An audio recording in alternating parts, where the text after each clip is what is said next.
guys? How's it going? So today we're going to be talking about the double pluck technique. Now I want to give a shout out to Alex Heinerman. He's the fine gentleman who requested this topic, and he requested this months ago. So it's taken me this long to finally get it. I think this is my sixth or seventh time doing this video. So I have been trying, Alex. I'm sorry it took me so long. So I hope that the wait was worth it. So today, like I said, we're going to be doing the double pluck technique with our little fingers here. So I hope you enjoy it, and we'll see you on the other side.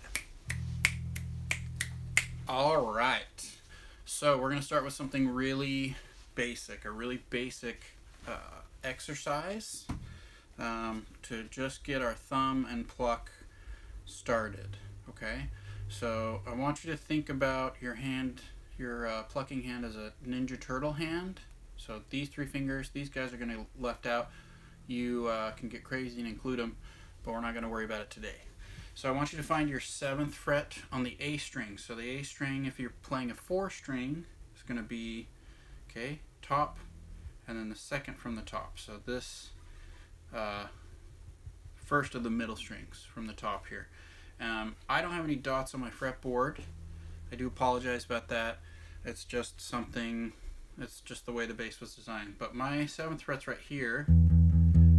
Okay, and it's also an E. So if you play your open E, which on a 4-string bass is going to be your top string if you're in a standard tuning, okay, that 7th fret is going to also be an E. And that's a cool little trick for how your fretboard is structured. How because of the way the bass is tuned, if I play the 7th fret D, it's going to be an A, which is the string we're going to be playing on, and also the 7th fret of the G string, the bottom string, is going to be a D. So, and if you have a 5 string, if you play this note right here, that's going to be a B. But I don't have a B. Can't even sing that low. Yeah, it's way too low for me. So anyways, you're going to fret. I'm going to recommend you use your, oh, somebody's honking. Okay, I'm going to recommend that you use your first finger, okay? Now, with your thumb, a lot of people like to bounce. That's fine. I go through the string, like if you're using a double thumbing technique, a la Victor Wooten, instead of bouncing, okay? It really doesn't matter. You can still get your double plucks and bounce. But if you eventually want to come up with your thumb and you're bouncing, you're going to have to do more work, okay? So I recommend that you go through so that you have more options later, like this, okay? If I turn it like this, I'm coming through the string and landing on the next string below, which is the D string. If you go on YouTube or go on Google and you search Victor Wooten double thumbing technique, you'll find lots of stuff. Also, I'm happy to do a video if you guys want to hear my perspectives on double thumbing, okay? It's all thumbing though. I mean, you could even come just up if you wanted to, but that sounds crazy. So, okay, 7th fret of the A, coming through, and then I'm going to fret. I'm using my pinky. My hands are pretty strong. A lot of people's hands, a lot of people who play, rather, don't use their pinky, so they're more comfortable with their ring. That's fine. It's a bigger stretch, though, which is going to put more stress on your wrist. So you can even use both. That's a good way to build up strength in your pinky, like that, okay? So my pinky is going to be on the 9th fret of the G string, which is this bottom guy right here, okay? So I'm going to thumb the A, and I'm going to pluck with my first finger on the G. Now, you can, if you've never done any kind of slap or thumbing pluck techniques, you can just stay right there. Okay? Now, this interval, okay, the relationship between these two notes is what we call an octave in music theory terminology. And for bass players building bass lines and stuff, we use this all the time. So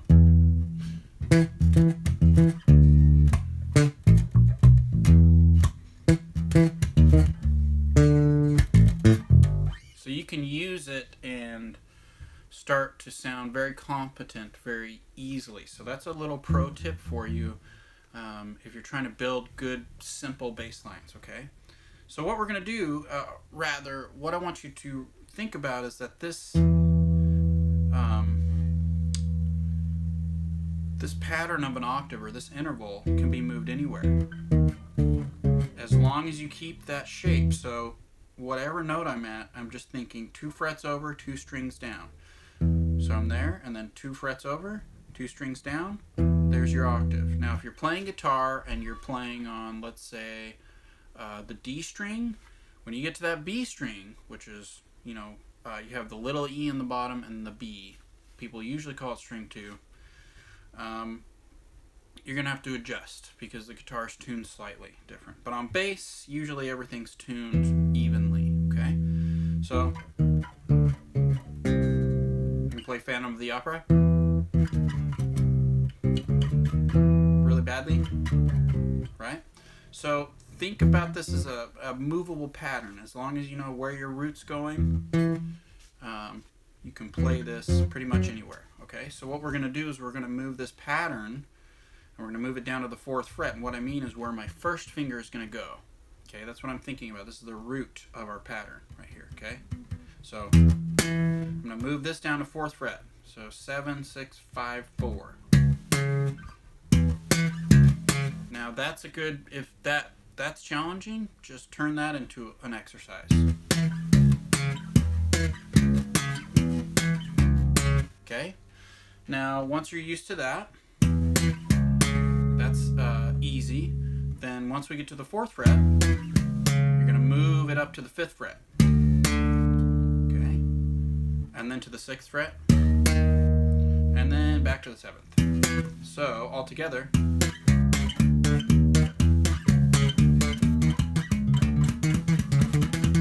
Now, I'm playing it faster for demonstration purposes, but please take it slow, okay?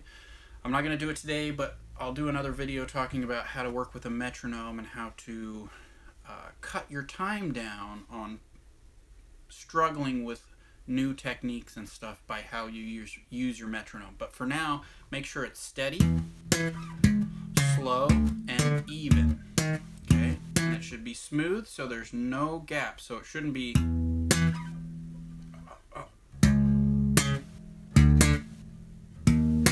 that's very erratic. So if you're finding that there's gaps between your transitions, you're playing it too fast, okay? Now you might recognize this because it's pretty much the beginning of a certain Mario Brothers song. Okay, so that's a good way to remember it. It's also kind of your typical disco.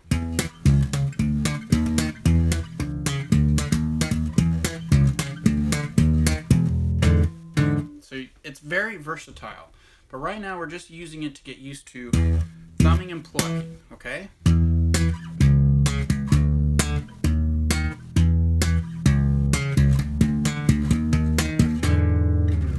So once you get comfortable with that, we're going to incorporate the full Ninja Turtle. That was for you, Alex. Alex.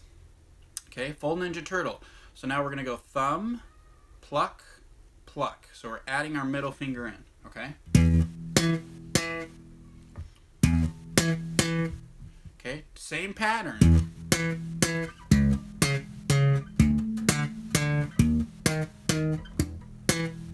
I missed it. Okay, so one thing to note is that we changed our pattern from a 2, 1, 2, 1, 2, to a 3. 1, 2, 3, 1, 2, 3, 1, 2, 3. Okay? So it's going to change the feel of how you play through the whole exercise. And so again, you want to take it really slow. If you get confused on what I mean by feel, just count. 1, 2, 3, 1, 2, 3, 1, 2, 3, 1, 2, 3. The key is to keep it very simple. If it seems too complex, slow it down, break it down, make it more simplified, and you can always message me too if you want to know. Okay? So now, make sure you're doing this on both sets of strings. So right now I'm on the A and the G. So going back to the first exercise. Okay, now I'm going to switch to the E and the D. Okay, and I'm keeping it to the same fret. So where my first finger's going is 7, 4, 5, 6, 7. Okay, and then my pinky follows suit. Remember, the interval of an octave is 2 frets over, 2 strings down. Okay.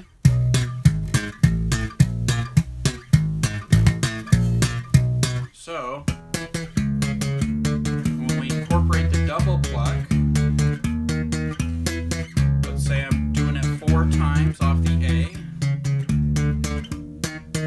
Okay, and then I'm going to move to the E and the D.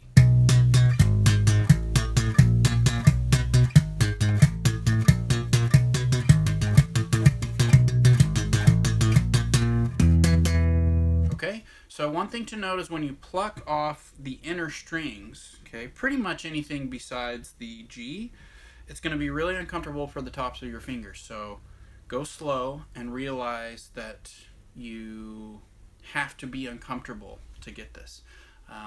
As David Goggins says, embrace the suck. Okay?